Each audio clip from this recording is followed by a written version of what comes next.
And you see those results over time in opposed to immediate space, because a lot of times this kind of immediate thing really contributes to the prison industrial complex. And I always think about what happened in New York City in terms of Giuliani, right? So Giuliani is always credited for quote unquote cleaning New York City up, right?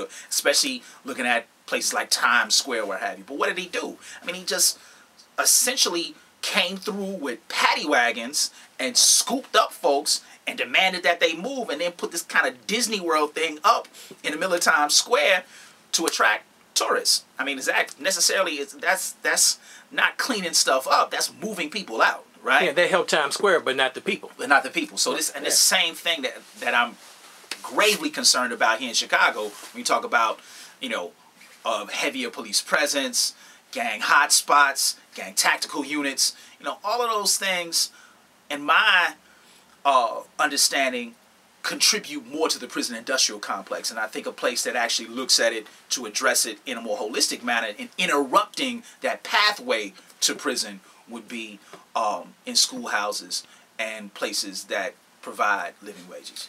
Last point, and I know you're busy. Last point, and then hopefully I can get out of here. I enjoy the conversation. Mm-hmm.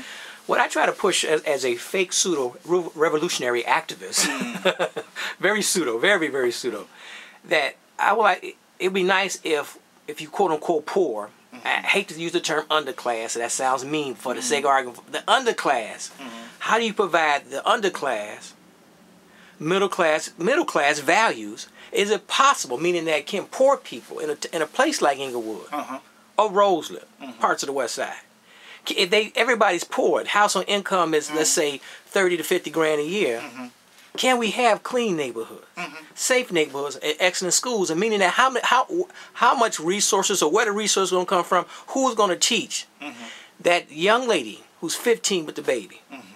Or the 35-year-old grandmama with the 15-year-old baby.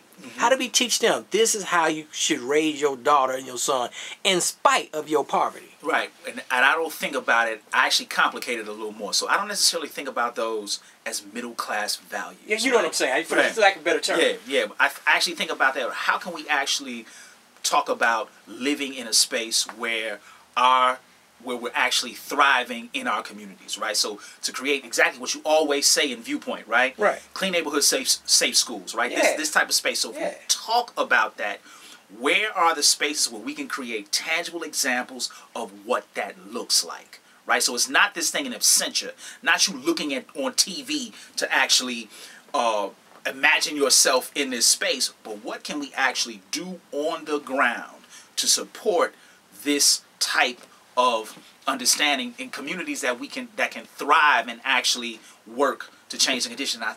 While we're working to change the conditions, I think it happens on a couple of levels. I think it happens in terms of pushing the state, and the state being the city, the state, and the federal government, in terms of understanding what the necessary supports are that are determined by those who are suffering from these particular issues. And the second, our capacity to organize, our capacity to name those particular issues and concerns and move in ways that allow us to change those conditions. Because it's not so much this blight of poor people. It's not this thing wrong with poor people or things wrong with us. But now, how do we address these systemic structures that have prevented large groups of people from actually achieving their highest potential? So again, being able to complicate that a bit, but at the same time, looking at our capacity and ability to organize, and in that organization and process, providing those examples of what those things look like. You think it's possible? I mean, honestly. I think that's what we have. The NAACP, all the civil rights organizations. I think that because a lot of these folks are quote unquote successful, although they're only about 3 paychecks away from you and I. But I think it's hard. That's a hard concept. It's counterintuitive to just tell folks, listen here, y'all ain't gonna make no more money. Everybody gonna make between 35 and 75 the rest of their life. It ain't gonna change. But can we have values in spite of our income? Can we have the values necessary to thrive in a quote-unquote working class or low-income neighborhood? Yeah, but I think that piece around looking at that, right? So not so much around being fatalistic and saying there is no alternative, right? But to say, look, here are some things that we can do. And a lot of that is going to challenge individualism, right? It's going to challenge this notion of me only. It's going to say, if we're talking about a thriving community, we're going to talk about how these resources are distributed, especially to people who have historically had the least, right? So this thing around being clear around what those things are. And again, I always think about those examples. So I think about an example, and they're always being challenged, right? So a couple years ago when Bunch Elementary was closed in Inglewood, they actually did something that I thought was extremely important. They had a principal, she retired, but she brought in a principal who was actually her AP, young black woman, really understood the community, really had the community's issues and concerns at heart, and actually moved the school in direction to address those concerns. Now, CPS moves in and tries to wholesale close it, right? And that type of interruption, right? Because our ability to organize now allows people to see that these are tangible examples of folks who are actually moving to address particular issues and concerns. So the schoolhouse that I'm working at now, Social Justice High School, right? Our principal was summarily fired 2 days before the start of classes, right? The community, to their credit, brought her back.